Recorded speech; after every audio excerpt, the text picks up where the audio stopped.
नमस्ते। ओम शांति। आज की प्रेरणास्पद कथा है चित्रकार की गलती। किसी शहर में एक प्रसिद्ध चित्रकार रहता था। देश विदेश से उसकी चित्र प्रदर्शनी देखने हजारों लोग आते थे और उसके काम की प्रशंसा करते नहीं थकते थे। एक बार उसने सोचा कि कहीं ऐसा तो नहीं कि लोग सिर्फ उसके मुंह पे उसकी तारीफ करते हैं और पीठ पीछे उसके काम में कमी निकालते हैं। यही सोचकर उसने अपनी बनाई एक मशहूर पेंटिंग सुबह सुबह शहर के एक व्यस्त चौराहे पर लगा दी और नीचे लिख दिया, जिसे भी इस पेंटिंग में कहीं कोई कमी नजर आए वह उस जगह एक निशान लगा दे। शाम को जब वो पेंटिंग देखने चौराहे पर गया तो उसकी आंखें फटी फटी रह गई। पेंटिंग पे सैकड़ों निशान लगे हुए थे। वह बहुत निराश हो गया और चुपचाप पेंटिंग उठाकर अपने घर चला गया। इस घटना का उस पर बहुत बुरा असर हुआ। उसने चित्रकारी करना छोड़ दिया और लोगों से मिलने जुलने में भी कतराने लगा। एक दिन उसके किसी दोस्त ने उसकी निराशा का कारण पूछा। तब उसने उदास मन से उस दिन की घटना सुना डाली। मित्र बोला, एक काम करते हैं, हम एक बार और तुम्हारी बनाई हुई पेंटिंग उस चौराहे पर रखते हैं। और अगली सुबह उन्होंने चौराहे पर एक नई पेंटिंग लगा दी। पेंटिंग लगाने के बाद चित्रकार उसके नीचे फिर से वही लाइन लिखने जा रहा था कि जिसे भी इस पेंटिंग में कोई कमी नजर आए वह उस जगह एक निशान लगा दे।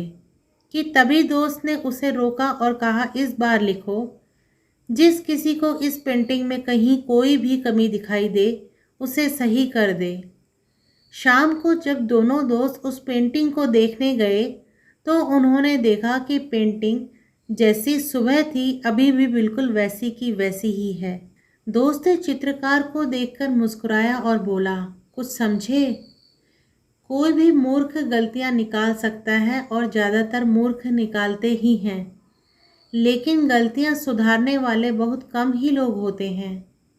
बेकार में ऐसे लोगों की राय लेने का कोई फ़ायदा नहीं जो सिर्फ और सिर्फ दूसरों की मीन मेख निकालना चाहते हैं और उन्हें नीचा दिखाना चाहते हैं, लेकिन उनको सुधारने के लिए न उनके पास समय है और न ज्ञान। इसलिए गलती तुम्हारे चित्र में नहीं, बल्कि गलती ऐसे लोगों से सलाह मांगने में है। चित्रकार अपने दोस्त की बात समझ चुका था और वह अब दोबारा अपना मनपसंद काम करने लगा। वह पेंटिंग्स बनाने लगा। दोस्तों, इस कहानी से हमें कुछ महत्वपूर्ण बातें सीखने को मिलती हैं। हमें हर किसी से उसकी सलाह नहीं लेनी चाहिए। यदि हमें सलाह लेनी ही है तो अपनी फील्ड के एक्सपर्ट से सलाह लें। हमें वो इंसान बनने से बचना चाहिए जो सिर्फ गलतियां निकालना जानता है। हमें वो इंसान बनना चाहिए जो औरों की गलती को सुधार कर उसके जीवन को सकारात्मक बना सके। ओम शांति। हम आशा करते हैं कि आपको भी इन प्रेरणास्पद कहानियों से अवश्य लाभ हो रहा होगा।